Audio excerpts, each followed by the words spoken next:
Time is precious. Whether you are conducting research or evaluating articles for specific concepts, there may not be time to deeply read everything you come across. The Command F or Ctrl F keyboard function is a great shortcut to quickly determine if an article or argument meets your needs.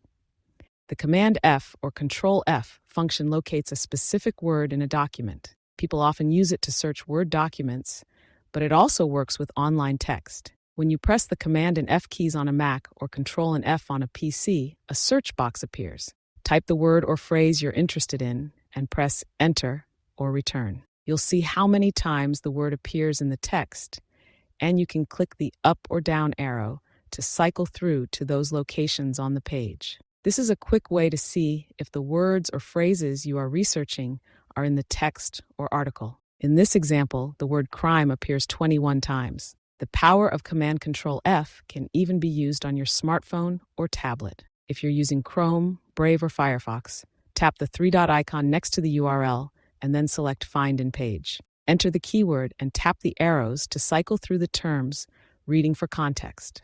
To search on a page in Safari, tap the URL bar and then type in the keyword. Select the keyword under On this page and then tap the arrows to cycle through the results. The power of Command F and Ctrl F can be used wherever and however you search. Whenever you want to know if an article will be useful for your research or if a specific term or concept is being mentioned, use this shortcut to find answers, save time, and evaluate information.